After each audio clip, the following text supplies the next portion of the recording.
Hello dear students, कैसे हैं आप सब लोग। मैं उम्मीद करती हूँ आप सभी लोग बहुत अच्छे होंगे। तो बच्चों, मैं हूँ आपकी रासायनिक विज्ञान की अध्यापिका क्रीना और हम डिस्कस कर रहे थे कार्बनिक रसायन का हमारा chapter halo alkane and hello arene. तो हेलो एल्केन और हेलो एरीन में बच्चों अभी तक हम 6 लेक्चर्स कर चुके हैं और 6th लेक्चर में हमने नाभिक रागी प्रतिस्थापन के बारे में जाना। आज हम नाभिक रागी प्रतिस्थापन के कुछ त्रिविम रासायनिक पहलुओं के बारे में जानेंगे और त्रिविम रासायनिक जो पहलू हैं उसके वो बहुत ज्यादा इंपॉर्टेंट है। हमसे एग्जाम में कभी छोटा कभी बड़ा किसी भी रूप में इस टॉपिक से क्वेश्चन पूछा जा सकता है। अब त्रिविम रासायनिक पहलू का क्या मतलब है? त्रिविम रासायनिक पहलू का मतलब है कि बच्चों, जब हम जितने भी हमारे पास में रासायनिक विलय होते हैं उनके हम 3 डायमेंशनल स्ट्रक्चर की बात करते हैं तो हम ये कहते हैं कि हम उनके त्रिविम पहलुओं का अध्ययन कर रहे हैं। अब उस त्रिविम पहलुओं में जो फीचर्स आते हैं, उसके जो गुण आते हैं, वो होता है धारण का गुण, विलोपन का गुण, रेसिमीकरण, किरैलिटी और उसकी ध्रुवणता। तो ये सारी जो प्रॉपर्टीज है हम आज के लेक्चर में 1 बाय 1 इनको कंटिन्यू करेंगे और ये लेक्चर भी हमारा बाकी के लेक्चर्स की तरह बहुत इंपॉर्टेंट है क्योंकि एग्जाम में डेफिनेटली इस टॉपिक से आपसे क्वेश्चन पूछा जाएगा। तो शुरू करते हैं। नाभिक रागी प्रतिस्थापन अभिक्रिया के कुछ रासायनिक पहलू। नाभिक रागी प्रतिस्थापन, कल के लेक्चर में आप समझ चुके कि नाभिक रागी प्रतिस्थापन एक्चुअल में होता क्या है। नाभिक रागी मतलब जो पॉजिटिव से स्नेह रखें, पॉजिटिव से प्यार रखें, और पॉजिटिव से प्यार कौन रखेगा? जो नेगेटिव होगा, और जो नेगेटिव होगा उसको हम न्यूक्लियोफाइल कहते हैं। तो न्यूक्लियोफाइल का जो अटैक होता है उसी को हम नाभिक रागी प्रतिस्थापन कहते हैं। और नाभिक रागी प्रतिस्थापन को हमने 2 रूपों में पढ़ा, एक हमारा SN1 और एक आपका SN2 मैकेनिज्म। अब बच्चों, SN1 और SN2 जो अभिक्रिया थी वो किस बेसिस पे थी कि अभिक्रिया आपकी एक अणुक होगी या फिर द्विअणुक होगी। हमेशा जब SN1 अभिक्रिया होगी तो वो 2 चरणों में होगी और उसका जो धीमा वाला चरण है वही आपके अभिक्रिया के वेग को बताता है। और हमेशा SN2 अभिक्रिया एक ही स्टेप में होगी, उसका सिर्फ एक ही चरण होगा। तो इतना हम समझ चुके हैं। आज हमें क्या पढ़ना है? आज हमें रासायनिक पहलुओं के बारे में पढ़ना है। तो आपका जो नाभिक रागी प्रतिस्थापन अभिक्रियाएं हैं उनकी कुछ मूलभूत त्रिविम सिद्धांत हैं और उन सिद्धांतों में जो आपके पहलू हैं वो कौन कौन से हैं? पहला है आपका ध्रुवण ध्रुवणता। क्या है पहला पहलू? ध्रुवण ध्रुवणता। सेकंड है कायरलता, तीसरा है धारण, चौथा है प्रतिलोमन और 5वां है रेसिमीकरण। पहले तो सबसे पहले इन सारी प्रॉपर्टीज जो मैंने आपको अभी बोली है, इन गुणों को आप याद रख लीजिए, ध्यान रख लीजिए। उसी के बाद आपको समझ में आएगा कि एक्चुअल में ये गुण हमको क्या बोल रहा है। तो नाभिक रागी प्रतिस्थापन अभिक्रियाओं के ये 5 त्रिविम पहलू हैं: ध्रुवण ध्रुवणता, कायरलता, धारण, प्रतिलोमन और रेसिमीकरण। इन सबको हमको आज की क्लास में अच्छे से पढ़ना है। तो मैं शुरू करती हूँ पहला टॉपिक कि जो पहला त्रिविम गुण है नाभिक रागी प्रतिस्थापन अभिक्रियाओं का वो है आपका ध्रुवण ध्रुवणता। अब ध्रुवण ध्रुवणता वर्ड का क्या मतलब है? इस वर्ड का मतलब होता है बच्चों, इंग्लिश में हम इसको कहते हैं कि कोई भी चीज, कोई भी विलय ऑप्टिकली एक्टिव कितना है। ऑप्टिकली एक्टिव मतलब कि अगर आप उसमें से लाइट को पास करोगे तो वो कैसा रिएक्शन देगा। क्लियर? तो सबसे पहले हमें जानना है ध्रुवण ध्रुवणता के बारे में। तो देखते हैं कि ध्रुवण ध्रुवणता हम किसे कहेंगे। नाभिक रागी प्रतिस्थापन के त्रिविम रासायनिक पहलुओं में हमें सबसे पहले जानना है ध्रुवण ध्रुवणता के बारे में।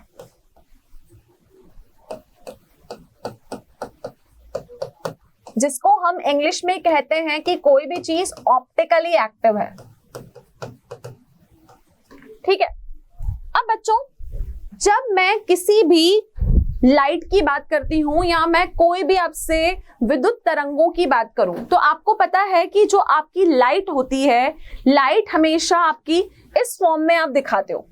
हम जानते हैं कि जो हमारी लाइट होती है वो हमेशा विद्युत तरंगों के रूप में होती है। हम हमेशा कहते हैं कि लाइट हमारी एक एनर्जी है जिसको हम इलेक्ट्रोमैग्नेटिक वेव्स की फॉर्म में देखते हैं। ठीक है। अब बच्चों, अगर आपने लाइट को सामान्य माना, जैसे मैं बोल रही हूं कि हमने कोई भी लाइट ले ली जिसको हम प्रकाश कहते हैं, उस प्रकाश को हमने क्या किया, उस प्रकाश को हमने एक निकोल के प्रिज्म में से पास किया। किस में से पास किया? निकोल के प्रिज्म में से हमने उस प्रकाश को पास किया। ये है आपका निकोल का प्रिज्म।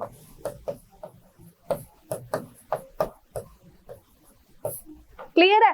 तो निकोल के प्रिज्म में से अगर आपने यहां पर प्रकाश को पास किया तो लाइट जब निकोल के प्रिज्म में से जाती है तो बच्चों आप ये देखोगे कि वो जो आपकी लाइट है, लाइट जब निकोल के प्रिज्म में से जाती है तो वो लाइट आपकी सामान्य नहीं रहती, वो लाइट आपकी सामान्य नहीं रहती, वो आपकी लाइट जो है वो आपका बन जाता है समतल प्रकाश। कैसा प्रकाश बन जाता है? समतल प्रकाश बन जाता है। अगर मैं सामान्य प्रकाश की बात करूं तो सामान्य लाइट हमारी इस फॉर्म में होती है, ठीक है। उस लाइट को मैंने जैसे ही निकोल के प्रिज्म में से पास किया तो निकोल के प्रिज्म में से पास करने के बाद ये जो आपका सामान्य प्रकाश है, ये कैसा प्रकाश है? ये आपका सामान्य प्रकाश है। ये सामान्य प्रकाश सामान्य न रहकर कैसा प्रकाश बन जाता है? समतल प्रकाश बन जाता है। और यही हम कहते हैं, यही प्रॉपर्टी हमारी होती है कौन सी? ध्रुवीय ध्रुवण ध्रुवकर्ता। क्लियर? तो हम इसको बोलेंगे कि कोई भी चीज अगर निकोल प्रिज्म में से पास हुई और उसने हमें इस तरीके का समतल प्रकाश दिया तो हम कहेंगे कि कोई भी चीज ऑप्टिकली क्या है? ऑप्टिकली एक्टिव है। क्लियर? अब ध्रुवण ध्रुवकर्ता को हम और विस्तार में समझते हैं। कुछ यौगिकों के विलयन में से समतल ध्रुवित प्रकाश गुजारे जाने पर, जो कि सामान्य प्रकाश को निकोल प्रिज्म से गुजारने पर प्राप्त होता है, वह उसके तल को ध्रुवित कर देते हैं।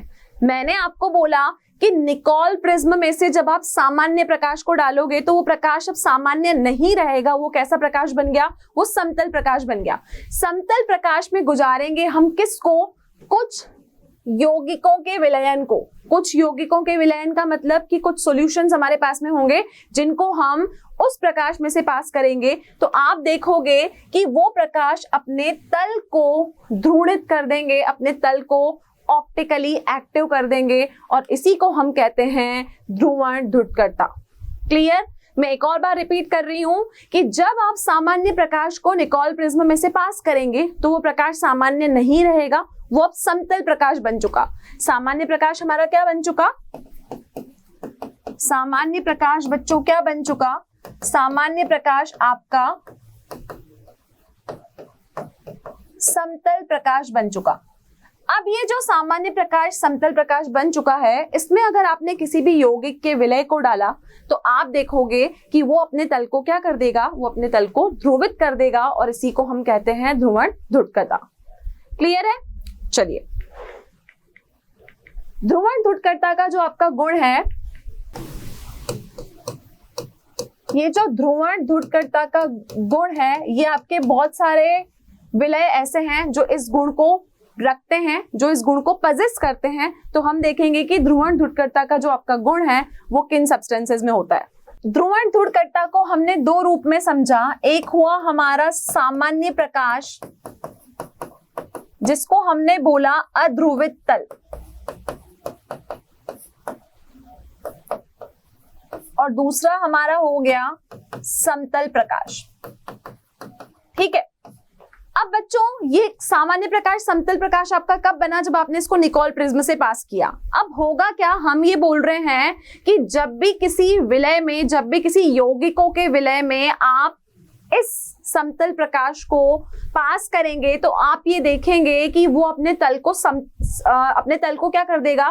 तल को ध्रुवित कर देगा। ध्रुवित करने का क्या मतलब है? वो उसको पोलराइज्ड कर देगा, ऑप्टिकली एक्टिव कर देगा। तो बच्चों जब भी ऐसी चीज होती है तो क्या होता है कि जो उसकी दिशा होती है, या तो वो घड़ी की सुई की दिशा में घूमता है जिसको हम क्लॉकवाइज कहते हैं, या फिर वो घड़ी की दिशा से उल्टी दिशा में घूमता है जिसको हम एंटी क्लॉकवाइज कहते हैं। तो जो भी आप कोई कंपाउंड लोगे, जब भी आप कोई वलय लोगे तो आप देखोगे कि या तो वो क्या करेगा?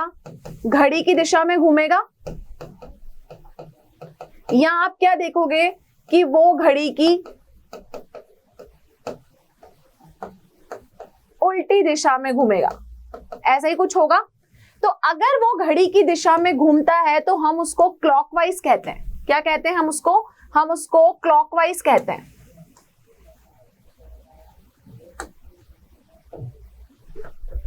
कोई चीज घड़ी की दिशा में घूमती है तो हम उसको क्लॉकवाइज कहते हैं, अगर वो घड़ी की दिशा में नहीं घूमती तो हम उसको एंटी क्लॉकवाइज कहते हैं। तो बच्चों जब ये प्रकाश को आप किसी भी वलय में से पास करोगे तो या तो क्या होगा, वो घड़ी की दिशा में घूमेगा या वो घड़ी की उल्टी दिशा में घूमेगा। अगर वो घड़ी की दिशा में घूमता है तो आप कहोगे कि वो कैसा है, वो डेक्स्ट्रो है, और डेक्स्ट्रो को हम हमेशा +d से बताते हैं और हम इसको बोलते हैं कि ये दक्षिण ध्रुवीय है। कैसा ध्रुवीय है? दक्षिण ध्रुवीय। क्लियर है? लेकिन अगर वो घड़ी की उल्टी दिशा में घूमता है तो हम उसको कहते हैं कि वो लीवो रोटेटरी है। कैसा रोटेटरी है? लीवो। तो रोटेशन दो तरीके का होता है, डेक्स्ट्रो और लीवो। डेक्स्ट्रो को हम हमेशा प्लस साइन से बताते हैं, पॉजिटिव से बताते हैं, और अगर लीवो रोटेटरी होगा तो उसको हम -l कहेंगे। लेकिन अब ये दक्षिण ध्रुवीय नहीं कहलाएगा, ये आपका कहलाएगा वाम ध्रुवीय। क्या कहलाएगा बच्चों? ये कहलाएगा आपका वाम ध्रुवीय। क्लियर है? तो समतल प्रकाश को आपने किसी भी वलय में से पास किया तो वो वलय क्या करेगा, जो उसका स्ट्रक्चर है या तो वो क्लॉकवाइज रोटेट कर जाएगा या फिर एंटी क्लॉकवाइज रोटेट कर जाएगा। अगर वो क्लॉकवाइज रोटेट करता है तो आप कहोगे कि वो +d स्ट्रक्चर है, दक्षिण ध्रुवीय है, और अगर वो घड़ी की उल्टी दिशा में चलता है तो आप कहोगे कि वो लीवो रोटेटरी है, और लीवो रोटेटरी को हम -l से रिप्रेजेंट करते हैं। अब अगर मैं ग्लूकोज की बात करूं, ग्लूकोज नाम सुना है आप सबने? बच्चों आप जब ग्लूकोज देखोगे तो ग्लूकोज आपका +d ग्लूकोज होता है। तो हम कोई भी चीज देखते हैं, हम कोई भी अम्ल देखेंगे, कोई भी वलय देखेंगे, जैसे हम टार्टरिक एसिड की बात करें या फिर हमारे पास में बहुत सारे एसिड ऐसे होते हैं तो वो +d और -l वाले होते हैं। तो वो क्यों हैं? क्योंकि वो इनके समतल जो है, ये समतल प्रकाश इनके तल को क्या कर रहा है, ध्रुवित कर रहा है, और उसी के बेसिस पे उनके दो स्ट्रक्चर होते हैं, या तो डेक्स्ट्रो रोटेटरी या फिर लीवो रोटेटरी। तो ये जो टॉपिक है ध्रुवण ध्रुवकर्ता, इसका मतलब है कि उसने अपने तल को ऑप्टिकली एक्टिव कर दिया, पोलराइज्ड कर दिया। क्लियर? तो ये था आपका पहला त्रिविम पहलू किसका? नाभिकरागी प्रतिस्थापन अभिक्रिया का। आगे बढ़ते हैं, जो हमारा दूसरा पहलू है, दूसरा गुण है आणविक असममिता, कायरलता और प्रतिबिंब रूप। आणविक असममिता, कायरलता और प्रतिबिंब रूप। तो बच्चों लुईस पाश्चर नाम के जो साइंटिस्ट थे, उन्होंने 1848 में अपने जो ये त्रिविम अध्ययन ये लोग कर रहे थे, त्रिविम रासायनिक पहलुओं के ऊपर, तो उन्होंने कहा कि अगर आप कुछ यौगिकों के क्रिस्टल का दर्पण आप में अगर उनको देखोगे तो आप देखोगे कि कुछ क्रिस्टल ऐसे हैं जो आपको उनका प्रतिबिंब रूप दिखाएंगे। आप उनकी इमेज को क्या कर सकते हो, किसी भी दर्पण में देख सकते हो। अब हम किसी चीज को असममिता कब कहेंगे? बच्चों दो चीजें होती है, आपने मैथ्स में भी पढ़ी होगी, एक को हम सिमेट्री कहते हैं और एक को हम अनसिमेट्रिकल बोलते हैं। किसी चीज को हम सिमेट्रिकल बोलते हैं, किसी चीज को हम अनसिमेट्रिकल बोलते हैं। अब अगर मैं सिमेट्री की बात करूं तो सिमेट्री का मतलब होता है कि कोई भी चीज दूसरी चीज की इसके बिल्कुल एक जैसी है, उसमें कोई भी चीजें ऐसी नहीं है जो अलग लगी हुई हैं। फॉर एग्जाम्पल अगर मैं बात करूं कि मेरे पास में कार्बन है, ठीक है, इस कार्बन में यहाँ क्लोरीन लगा है, यहाँ क्लोरीन लगा है, यहाँ मैंने CH3 लगा दिया, यहाँ मैंने CH3 लगा दिया, ठीक है। तो यहाँ पर इसकी दोनों पोजीशंस पे आप देख सकते हो Cl है, यहाँ पे CH3 है, तो मैं बोलूंगी ये वाला जो मेरा स्ट्रक्चर है या ये वाला जो मेरा यौगिक है ये कैसा है, इसमें सममितता का गुण है, सिमेट्री का इसमें फीचर है। लेकिन अगर ये ऐसा नहीं होगा तो हम बोलेंगे कि वो असममितता है, ठीक है। अगला है कायरलता। कायरलता हम किसको बोलेंगे? कायरलता का मतलब ये होता है कि कुछ आपके पास में यौगिक ऐसे होते हैं कि जिनको आप दर्पण में देखोगे तो उनका प्रतिबिंब रूप आपको देखने को मिलेगा। इसका क्या मतलब है कि मिरर में जो आपकी लेफ्ट होती है वो राइट में नजर आएगी, राइट साइड आपको लेफ्ट में नजर आएगी, तो हम उसमें कायरलता का गुण देखेंगे। अब कायरलता को समझने के लिए एक बहुत ही सिंपल मैं एग्जाम्पल बताती हूँ आपको। आप इंग्लिश के अल्फाबेट्स A, B और C की बात करिए, ठीक है। अब मैंने क्या किया, मैंने इनके सामने दर्पण रख दिया। ये क्या है? ये दर्पण रखा। अब बच्चों होगा क्या, अगर मैं इस A को दर्पण में देखूंगी तो ये A मुझे ऐसा दिखेगा, लेकिन अगर मैं इस B को दर्पण में देखूंगी तो ये B मुझे कुछ इस तरीके से दिखेगा, और C को देखूंगी तो ये C भी मुझे ऐसा ही दिखेगा। तो दर्पण में जब आप किसी भी चीज की एग्जैक्ट इमेज देखते हैं तो आप बोलते हो कि वो उसका प्रतिबिंब रूप है, वो उसकी इमेज है। तो अगर आपने देखा कि आपने किसी चीज के आगे दर्पण रखा, किसी वलय के आगे आपने दर्पण रखा और वो चीज आपको एज इट इज देखने को मिली, मतलब जहां पे क्लोरीन लगा है वहां क्लोरीन है, जहां मिथाइल है वहां मिथाइल है, तो आप बोलोगे कि इसमें कौन सा गुण है, इसमें कायरलता का गुण है। और अगर ऐसा नहीं है तो वो आपका वलय कैसा है, वो आपका अकायरल है। क्लियर? तो आगे है हमारा आणविक असम्मिता, कायरलता एवं प्रतिबिंब रूप।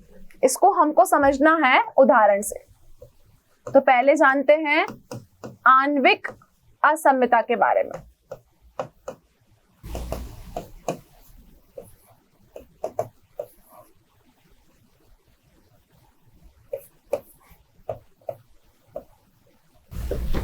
तो बच्चों, आणविक असम्मिता का मतलब ये है कि हमारे पास में जो भी अणु है हम ये देखेंगे कि वो सिमेट्रिकल है कि नहीं है। अब मैंने आपको बोला कि अगर मेरे पास इंग्लिश अल्फाबेट का एम लेटर है और मुझे इसको दर्पण में देखना है, तो दर्पण में देखने के बाद आप इसे देखोगे, हमने यहाँ पर बीच में दर्पण लगाया, ये एम आपको ऐसा ही दिखेगा। ओ है, ये भी आपको ऐसा दिखेगा, लेकिन अगर मैं एन को देखूंगी तो एन मुझे ऐसा नहीं दिखेगा। इसी प्रकार हमारे जो कुछ रसायन हैं, तो उन रसायनों में हमारे पास में कुछ यौगिकों के विलय ऐसे हैं जिनको आप दर्पण में देखोगे तो वो आपको वैसे नहीं दिखेंगे। एक कार्बन के साथ जो ग्रुप लगा हुआ है वो दूसरे वाले में सेम नहीं लगा होगा, तो हम बोलेंगे उसमें कैसा गुण है, उसमें आणविक असम्मिता का गुण है। क्लियर? अब हमें पढ़ना है किरैलिटी को डिटेल में। तो बच्चों, किसी भी चीज को आप कब किरेल बोलोगे, वह वस्तु जो अपने दर्पण प्रतिबिंब पर आरोपित नहीं हो सकती वो आपकी कायरल वस्तु कहलाती है। कैसे कहेंगे किसी भी चीज को कायरल?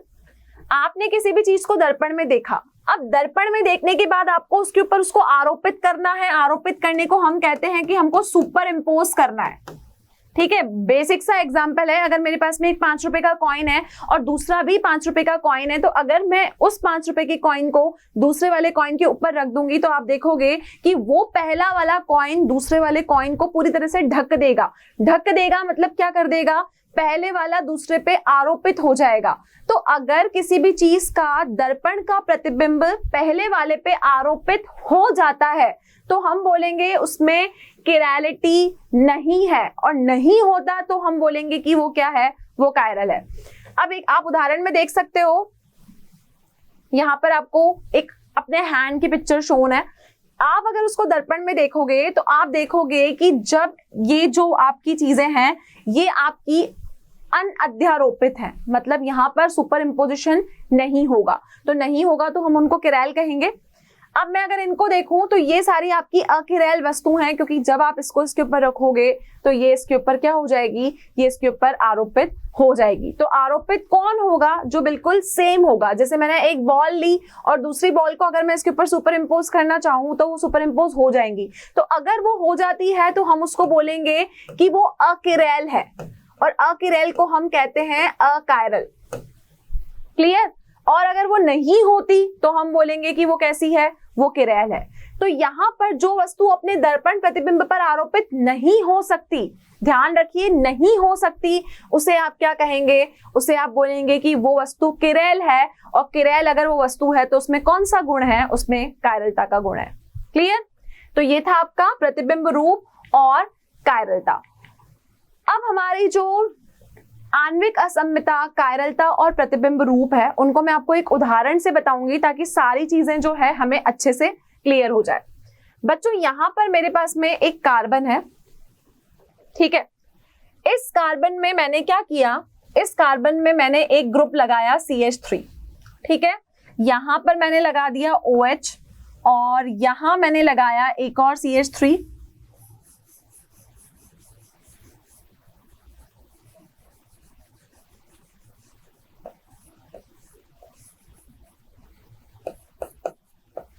और यहां पर मैंने लगा दिया X, ठीक है।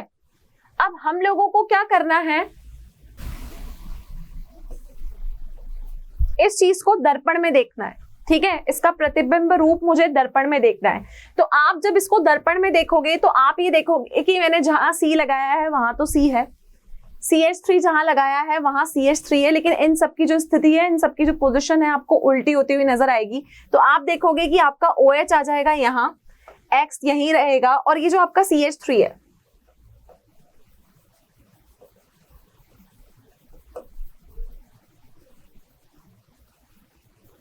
ठीक है, ये CH3 आपका आ गया यहाँ पर। ठीक है, तो जब आपने इसको दर्पण में देखा तो इसका रूप आपको कुछ इस तरीके से नजर आया। तो बच्चों, अगर आपको इसका रूप इस तरीके से नजर आया तो आप देखोगे कि यहाँ पर इसका जो प्रतिबिंब है वो बिल्कुल उल्टा हो गया।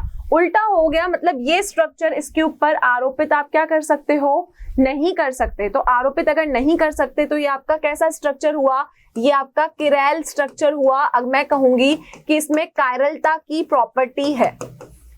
और अगर आपको सेम ही इमेज यहाँ पर ऑब्टेन होती तो आप बोलते कि वो कैसी है, वो आपकी अकिरैल है। क्लियर है? तो ये था एक उदाहरण जिससे हमने देखा कि प्रतिबिंब रूप कैसा बनेगा और कौन सी वस्तु किरैल होगी और कौन सी नहीं होगी। अब आगे बढ़ते हैं हमारे अगले गुण की तरफ जिसका नाम है धारण। और धारण को बच्चों हम इंग्लिश में कहते हैं रिटेंशन। क्या कहते हैं? रिटेंशन। अब रिटेंशन का क्या मतलब होता है? आपने देखा कि कुछ यौगिकों के विलयन आपके पास में ऐसे हैं जिनको आप समतल ध्रुवित प्रकाश में डालोगे, जो सामान्य प्रकाश जैसा नहीं होता, तो वो क्या होते हैं, निकोल प्रिज्म में पास होने के बाद अपने तल को ध्रुवित कर देते हैं। हम कहते हैं कि वो उसको ऑप्टिकली एक्टिव कर देते हैं। तो सिंपल सी चीज है, धारण का मतलब होता है कि आपका कोई भी स्ट्रक्चर है, अगर आपने उसमें कुछ चीज मिलाई तो वो वैसा का वैसा रहा, उसके स्ट्रक्चर में कोई फर्क नहीं आया। ठीक है, कोई फर्क नहीं आया तो हम कहेंगे उसमें कैसा गुण है, उसमें धारण का गुण है। बच्चों, अभी मैंने आपको एक उदाहरण दिया, C के ऊपर यहाँ CH3, यहां पर मैंने लिया था X, ठीक है, और यहां मैं ले रही हूं CH3 और यहां पर हम ले लेते हैं OH। ठीक है, अब मैंने आपको बताया कि जब आप यहाँ पर दर्पण रख के इसका प्रतिबिंब रूप देखोगे तो प्रतिबिंब रूप में क्या होगा, ये चीज आपको उल्टी नजर आएगी। तो प्रतिबिंब में CH3 हो गया, यहाँ OH आ गया, इधर X आ गया इसके पास, और यहाँ मुझे क्या देखने को मिलेगा, यहाँ पर मुझे CH3 देखने को मिलेगा। तो दर्पण में देखने पे ये मुझे मिला इसका प्रतिबिंब। ठीक है, लेकिन अगर मैं धारण की बात करती हूं तो धारण का क्या मतलब है कि अगर आपने इसमें कोई चीज मिलाई तो वो इस X को हटा के इसकी जगह लग जाएगी, लेकिन स्ट्रक्चर में कोई आपका चेंज नहीं आएगा। इस स्ट्रक्चर की कॉन्फ़िगरेशन बिल्कुल नहीं बदलेगी। हम बोलेंगे कि कॉन्फ़िगरेशन का कोई इन्वर्जन नहीं होगा, ना वो उल्टी होगी ना उसकी कोई पोजीशन बदलेगी।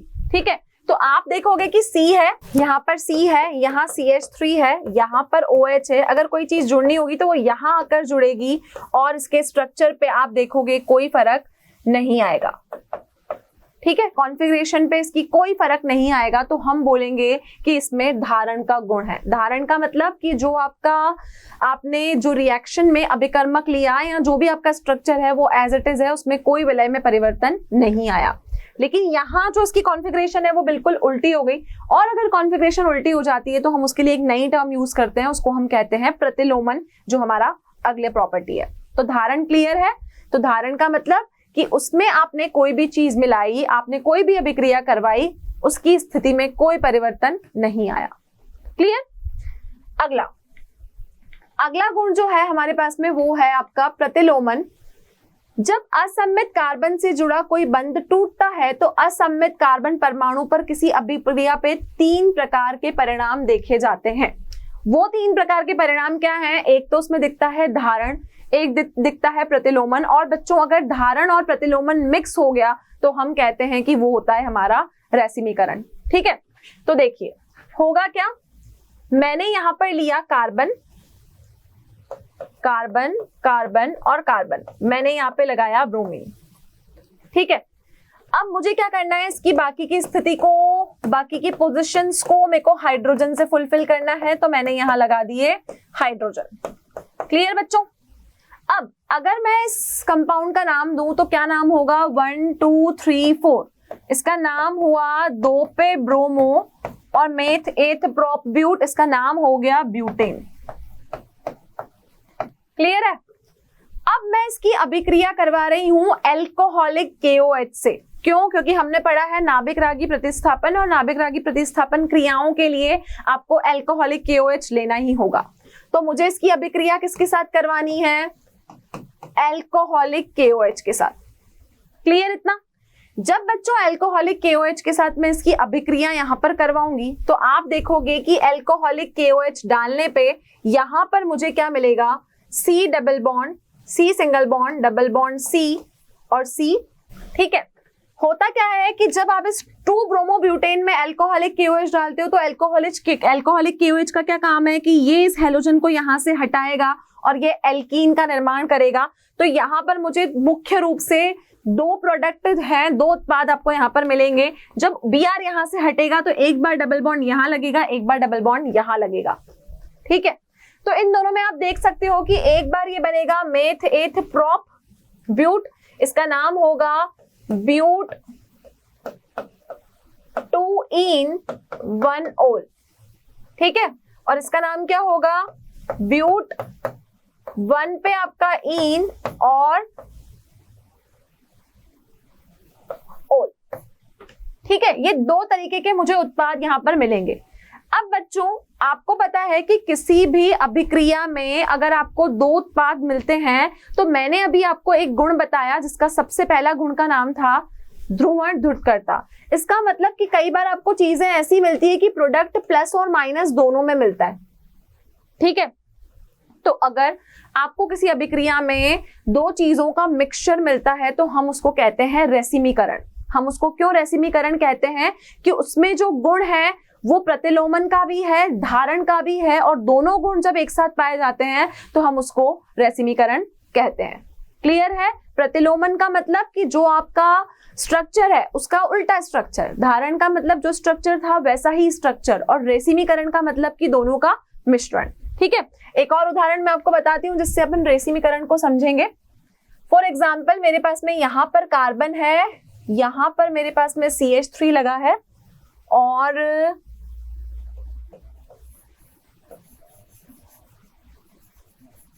ये मेरे पास में CH3 है, ये X है, और ये मेरे पास में यहां पर OH है।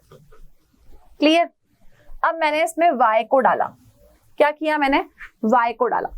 Y को डालने के बाद आप देखोगे ये CH3 रहेगा, ये CH3 रहेगा, इस X की जगह आ जाएगा Y, और यहाँ पर डैश डैश डैश ये बन गया OH।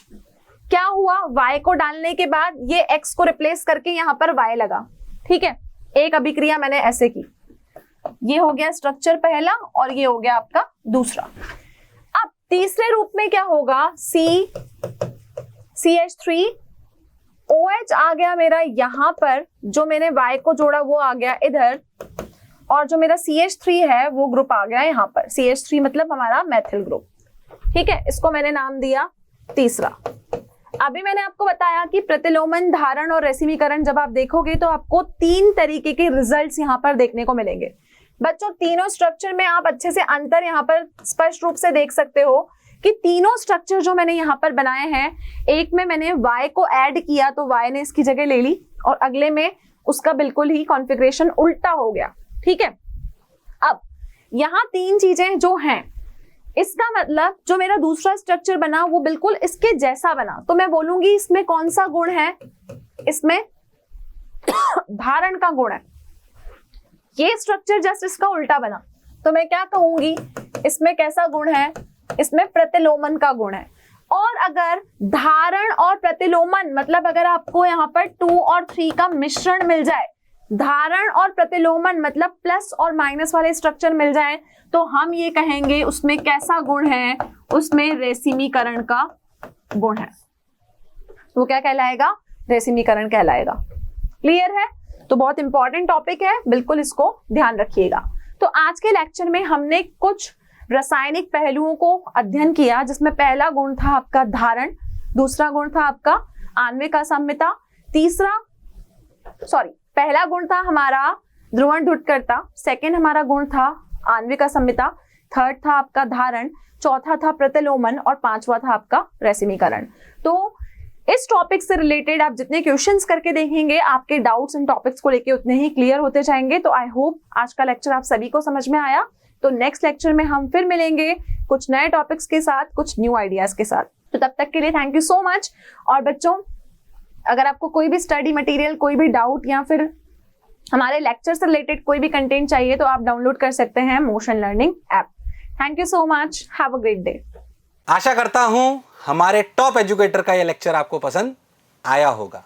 अगर पसंद आया है तो वीडियो को लाइक करिए, चैनल को सब्सक्राइब करिए और शेयर भी करिए, क्योंकि ज्ञान बांटने से बढ़ता है और सही बताऊं तो पुण्य भी मिलता है। मुझे सुनने के लिए बहुत बहुत धन्यवाद। Thank you.